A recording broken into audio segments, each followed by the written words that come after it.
বাঙালির দীপুদার দীঘা বরাবরই সকলের প্রিয় ডেস্টিনেশন। পর্যটন শহর দীঘায় বছরের প্রাক্কালে একগুচ্ছ নিয়ম নির্দেশিকা চালু হলো হোটেলদের জন্য। পর্যটকদের জন্য আরও সহজ, সরল এবং সুন্দর পরিষেবা দেওয়ার জন্য বদ্ধপরিকর দীঘা শঙ্করপুর উন্নয়ন পর্ষদ সহ দীঘা হোটেল অ্যাসোসিয়েশনগুলিও। নতুন বছরে ডিএসডিএ এবং অল হোটেলিয়ার্স অ্যাসোসিয়েশনের যৌথ আলোচনায় নতুন নিয়ম চালু হলো। সৈকত নগরী দীঘায় ডিএসডিএ এবং অল হোটেলিয়ার্স অ্যাসোসিয়েশনের যৌথ আলোচনা করা হয়েছিল 27শে ডিসেম্বর। এই আলোচনায় হোটেল এবং পর্যটকদের জন্য বিভিন্ন নিয়ম চালু করা হয়। হোটেলগুলির জন্য নতুন নিয়ম নির্দেশিকাগুলি হল 1/1/2023 থেকে এই পর্যন্ত টিসিএসি রেজিস্টার অনুযায়ী দিতে হবে। 2022 সাল বাদ দেওয়া হয়েছে। এখন থেকে স্বাগত পোর্টালের মাধ্যমে টিসিএসি এর টাকা জমা দিতে হবে। রেজিস্টার অনুযায়ী টাকা না দিলে জনপ্রতি 5000 টাকা করে জরিমানা।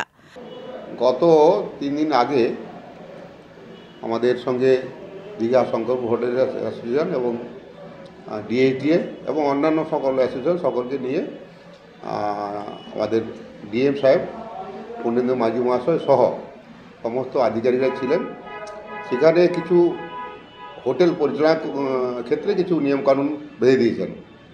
তার মধ্যে প্রধান যেটা হচ্ছে সেটা হচ্ছে ওই টিসিএসি কালেকশন, ট্যুরিস্ট ট্যাক্স যেটা কালেকশন হয় ওইটা নিয়ে তারা সিদ্ধান্ত নিয়েছেন যে 1/1/2023 থেকে আজ অবধি টোটাল যা টাকা বাকি আছে সমস্ত হোটেলে দিয়ে দিতে হবে এবং নতুন করে যে অতিথি পোর্টাল হয়েছে ওই পোর্টালে করে সবাই এন্ট্রি দিতে হবে এবং পোর্টালে যতজন এন্ট্রি প্লাস রেজিস্টার দেখা হবে সব টাকাটাই ওই পোর্টালের মাধ্যমে জমা করতে হবে।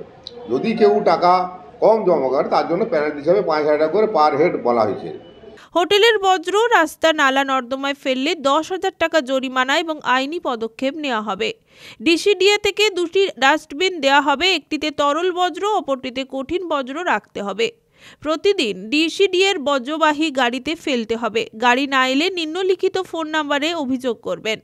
যে দীঘাটাকে পরিষ্কার করার দায়িত্ব আমাদের সকলের, বিশেষ করে আমাদের হোটেলগুলো থেকে যেসব গার্বেজগুলো বা বর্জ্যগুলো আমরা ডিসকাশন করছি তার প্রকৃতভাবে সেগ্রিগেশন করা হচ্ছে না, মানে আলাদা আলাদা করা হচ্ছে। ওই জন্য দুটো ভাগ করা হয়েছে, একটা হচ্ছে তরল পদার্থ, একটা কঠিন পদার্থ। তার জন্য ডিএসডিএ দুটো করে বালতি আমাদের দিবে, বড় বড় বালতি, সেটা আমরা আলাদা করে ডিএসডিএ গাড়ি আসবে, সেই গাড়িতে আমরা ওগুলো ফেলবো।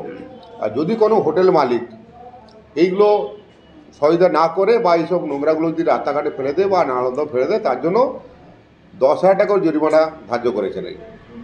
এটা কি করা আমাদের বাধ্যতামূলক একদম বলে দিয়েছেন। হ্যাঁ, আমাদের ডিএম সাহেব বলেছেন, আমাদের প্রেসিডেন্ট সাহেব সুশান্ত সে একই কথা বলেছেন। আমরা যেভাবেও দীঘাকে পরিষ্কার রাখবো বদ্ধকর, সেজন্য সবাই মিলে যাতে কোনো জায়গায় নোংরা আবর্জনা না ফেলি ডিএসডি ডাস্টবিনের গাড়িতে ফেলা হয়। ওরা রেগুলার আসবে, গাড়ি নিয়ে যাবে, সেটাও আমরা সবাইকে বলেছি। হোটেল মালিকদের তরফে জানানো হয় তারা সকলে ভালোভাবেই নিয়ম পালন করছেন। নতুন বছরে আরও ঝা চকচকে হয়ে উঠবে দীঘার সমুদ্র সৈকত। আমরা মিটিংয়ে স্বাগত জানাচ্ছি এবং আমরা হোটেল ছিলাম নিউ দীঘা অ্যাসোসিয়েশনও ছিল, আর অন্য হোটেল মালিকরাও সবাই ছিলেন। সেদিনকে যে মিটিংটা হয়েছে খুব ভালোভাবে মিটিং হয়েছে, যাতে ডিএসডিএ ট্যাক্স, রাস্তাঘাট সব নিয়েই আলোচনা হয়েছে। আমরা সেটাকে সমর্থন করছি। সবাই মিলে যদি আমরা ট্যাক্স দিই দীঘার উন্নয়নে কাজে লাগবে, আমরা তাতে সবাইকে বলেছি যাতে এটা দেওয়া হোক, সেই জন্য আমরা মানতে বাধ্য হচ্ছি। আমরা তো দিচ্ছি, ধরুন ওল্ড দীঘায় 50% লোক দিচ্ছে, 50% দিচ্ছে না। এই নিয়ে তো ডিএম সাহেব অনেক কথা বললেন, কিন্তু এতে ব্যাপারে উনি ফাইন চালু করেছেন। সবাই যাতে এটা দেয় সেটা আমি রিকোয়েস্ট করবো সবাইকে। আমরাও চাই এটা হোক, দীঘা পরিষ্কার পরিচ্ছন্ন হোক। দীঘা যেভাবে সেজে উঠছে, আন্তর্জাতিক পর্যটন ক্ষেত্র গড়ে উঠছে। আগামী কদিন বাদেই তো আমাদের এখানকার সবচেয়ে বড় যেটা উৎসব হবে, জগন্নাথ মন্দির উদ্বোধন হবে 30শে এপ্রিল, মুখ্যমন্ত্রী মমতাজি ঘোষণা করেছেন। সেটা জন্য আগামী 30 তারিখের মধ্যে যত রাস্তাঘাট যাবতীয় যা কিছু আছে সবই মেরামত করা সহ নতুন করে রাস্তাঘাট তৈরি করা সবই হবে, সেই সিদ্ধান্ত হয়ে যায়। পুলক বেড়ার রিপোর্ট, খবর BCBS।